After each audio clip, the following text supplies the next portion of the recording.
What is going on, hybrid shooters? It's Jason Vaughn. Welcome back to another Gear Talk Thursday, a weekly video series where I either showcase a new piece of gear or a current one that I'm using that I want to give a little mini review on. So in this week's video, I want to talk about my new favorite gimbal setup for wedding films and really just any sort of one-man production work. So as you guys know, we love using the Zhiyun Crane 1 and recently the Crane Plus to get cinematic shots of our couples just because of the lightweight form factor of this gimbal. It's easy to pack, it's easy to carry around. You can see all of my reasonings for my love for this Crane Plus gimbal in my review. But we love using it with the Sony a7R III and the a7 III just because they have fantastic autofocus. We love using the light prime lenses, the Bodice 18 from Zeiss, 25 from Zeiss, and the 55-1.8 also from Zeiss. We just love using those combinations. And we get stunning video results out of them.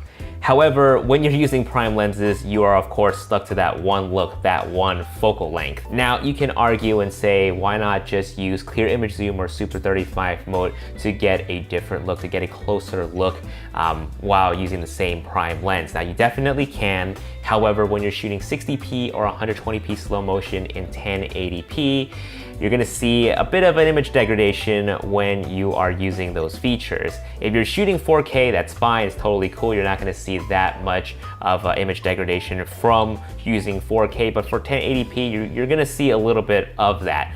So the issue that we've been running into at weddings now is that we don't have a lot of time shooting with the couple for their romantic session. For videos, we love to shoot these romantic sessions to have these hero shots of our couples for their weddings. As you guys know, on a wedding day, things run late, things gets pushed back, and usually other things get shortened, and it's usually the wedding romantic session. So we have to work really fast with a couple to get the shots that we need. Usually it will be the second shooter who goes out to the wedding ceremony site or the reception hall to get prepped for those events, set up tripods, set up cameras, get the audio recorder ready, while the first shooter follows the wedding couple along with the photographer to get those romantic shots. Now either me or my friend Eric, when we're on the gimbal and we're using those prime lenses, again, we're stuck with that one look. Oftentimes we don't even have time to switch out lenses just because of the limited time that we have with the couple. So we're either stuck on the 25mm or the 55mm. So we ended up just getting these one shots of the couple when we're putting together their wedding film. So what I decided was recently is to try out something new, something different, try out the BBC. Now the Crane 2 can support heavy lens setup, the heavy zoom lens setup,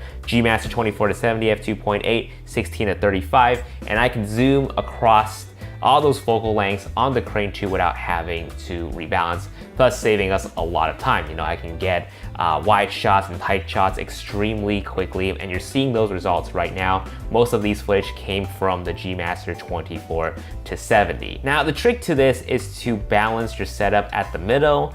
For the 24-70, I would say try to balance it at around 45mm, 50mm. That way when you're zooming to 24 or 70, it doesn't shift the balance too much. Now keep in mind though, when you are zooming, you are changing the balance, you're shifting the center of gravity. Therefore, the motors have to work extra harder to compensate for that imbalance. But it still works, it works great. However, keep in mind your battery will be draining a lot quicker. Now, if your setup falls at the payload, the Crane 2 will last 18 hours, no problem. But again, when you're straining the motor like that, you're gonna get way less than that. The first set of battery still managed to last me close to the end of the wedding, but having a second set of batteries just gives you a peace of mind. So if you are gonna be using this type of setup, I would highly recommend having an extra set of battery for the Crane 2. Now, we still prefer to use the Crane Plus just because it is a much skinnier gimbal, it is easier to grip, whereas the Crane 2 has a much thicker grip, this BBC right here.